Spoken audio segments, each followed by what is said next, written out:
So this is for practice 1.5, just to give you an answer key so that as you're doing your work, you can go back and check your answers to make sure that they are correct.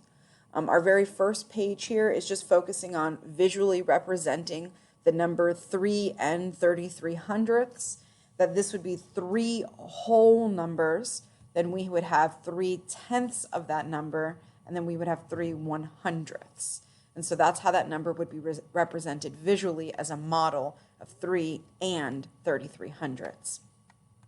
Here where it talks about the repeated reasoning on page 27, when we compare the value of the ones digit to the value of the tenths digit, then do the same with the tenths and the hundredths digit, can you explain why you can use base 10 blocks to model ones, tenths, and hundredths? Well, that's because the value of the ones digit is going to be 10 times the value of the tenths digit, and the value of the tenths digit is 10 times the value of the hundredths digit. So base 10 blocks can represent the values of ones, tenths, and hundredths. Even visually looking at it, I could break this up 100 pieces here into 10 long rods. Just like you can see here, these are rods. And then I could take those rods and I could break them up into individual pieces, which would then give me those hundredths. The next page works on specifically, again, using the place value chart to look at whole numbers and how they are on the left of the decimal point and how decimals are going to be on the right of the decimal point. So if I'm looking at a number like 5 and 469 thousandths, 5 is going to be in the one spot, then I'm going to have my decimal point period, then I'm going to have my numbers for 4 tenths, 6 hundredths, and 9 thousandths, which all together would be written as 5 and 469 thousandths. Or if I were to write this in word form, I would write it as 5 and 469 thousandths. And so that is really what the practice is today, is now that we understand that we can move left and right, and it's going to make a difference of 10 times more or 10 times less, that now we're focusing on being able to go back to the different ways that we write numbers. But we started with whole numbers, and now we're moving into decimal numbers. So when I go ahead and I write the standard form of the example, 2 and 557 thousandths, I then write it in word form. 2 and, which represents the decimal point, 557 thousandths. I can also write it in expanded form because you have 2 times 1 for 2. You have 5 times 1 tenth to give you 5 tenths. 5 times 1 over 100, which gives you 5 100ths. And then 7 times 1,000, 1 over 1,000, which would give you 7 thousandths. We practice it again. They give you the number in standard form. This time we have no whole number, so there's no and. We just have 398 thousandths. So we write it as 398 thousandths. And then in expanded form, we're looking at 3 times 1 tenth, 9 times 1 100th, and 8 times 1 1,000th. When we add those together, that's where we get that number, 398 thousandths. For our next standard form, they've written it in word form. You need to then determine the standard form.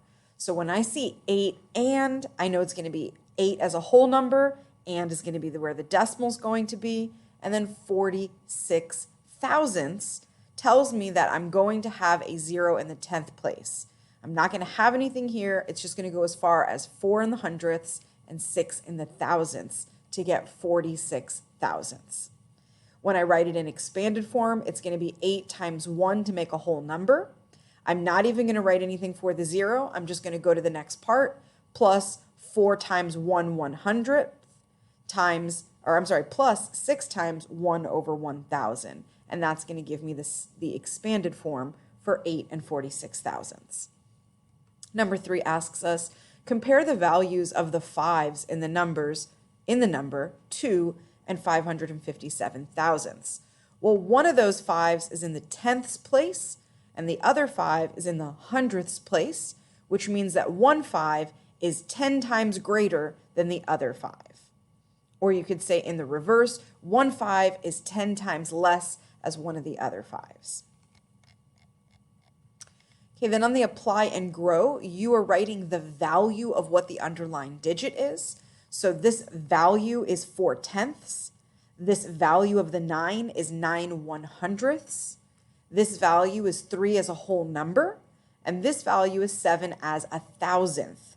So I would write it as 7 over 1,000, which in decimal form is going to look exactly like this. Then to really make sure that you still understand how to write numbers in various different ways, because that is a target skill, you are going to write from just the expanded form, what is the standard form and word form. So 4 times 1 tells me I'm getting a whole number. Then times 9 plus 9 times 1/10 tells me 9 is going to be in the 10th place. There is nothing here for the hundredths, so I know that's going to be a 0. Plus 8 times 1,000 tells me 8 is going to be in the thousandths place. When I write this number, I write it as 4 and, which represents the decimal point, 908 thousandths. And that's how I would specifically write it, because that is going to be 908 over 1,000. So 908 thousandths. For number 9, you're given the standard form. You need to write it in word form and then in expanded form. So I would first start with word form. There's no and here because there's no whole number, just 125 thousandths. I would then write that as 1 times 1/10 plus 2 times 1/100th plus 5 times 1/1000th, 1 over 1,000. For number 10, you're going to compare the values of the 4s in the number 0.844, which would be 844 thousandths. Again, that's the same as the practice problem from before. One of the 4s is in the hundredths place. The other 4 is in the thousandths place. So one of those 4s is going to be 10 times greater in value than the other 4. Or we could also even say the reverse, that the thousandths place is going to be 10 times less than the hundredths place. You're now comparing the value of the 3s in the number 3 and 367,000. The value of the 3 in the ones place is 10 times greater than the value of the 3 in the tenths place. And also the reverse is true. The 3 in the tenths place is 10 times less compared to the number in the ones place. Again, that's understanding place value relationships. A pygmy jerboa weighs 132 thousandths of a pound. Write the number in standard form, knowing that it says 132 thousandths and there's no and. That tells me that it's just going to be a decimal point with the numbers following it, 132. Down here for reasoning, it says, is 9.540 equivalent to 9.54? And that is, because really what you're telling me is that this is 54 hundredths, or this is 54 out of 1,000, 500 and, I'm just stumbling over my words. I do apologize. What we're looking at here is 540 over 1,000, and this is 54 over 100. And 540 over 1,000 is the same thing as 54 over 100, because you can simplify that fraction to make it less. So yes, those are equivalent. Write the 3 decimals that are equivalent to 6 times 1 plus 4 times 1/10.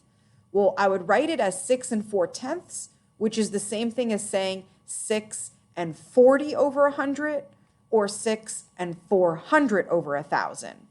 Again, when you simplify it, you make it the smallest one, which is 6.4, but all of these would also be equivalent as well. Hint, hint, again, this is another example of trying to explain to you place value relationships are connected. If we can understand the pattern, we'll be more successful in 5th grade and 6th grade math. Okay, once you get onto the next page, this is now really modeling real life, so we want to apply it to an activity. So we have, how do the values of the 3s in the masses of fruit compare? We're looking at a 3 in the ones place compared to a 3 in the tenths place. The value of the 3 in the mass of the tomato is going to be 3 as a whole number, but the value of 3 in the chili pepper is going to represent 3/10.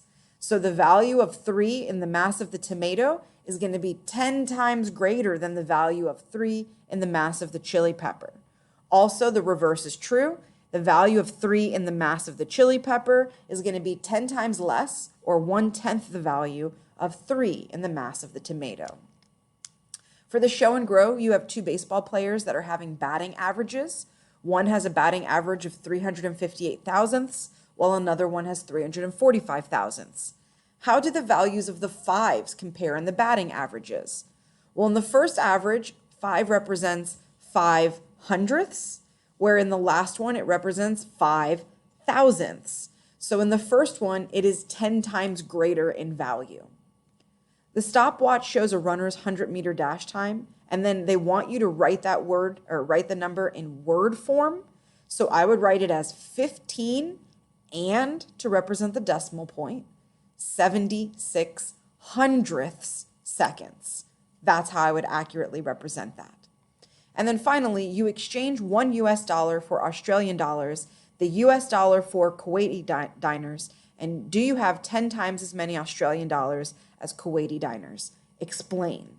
So looking more specifically here at how I take a dollar and put it into an Australian and then from a US dollar to the Kuwaiti, you can notice here that no, it is not equal because 1.302 does not equal the same thing as 10 times 0.302.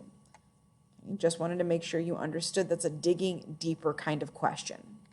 All right, then you move on to your actual homework, and I won't go over that yet because we will do that in class together. So thank you so much for watching this answer key video to help you with your practice problems for 1.5.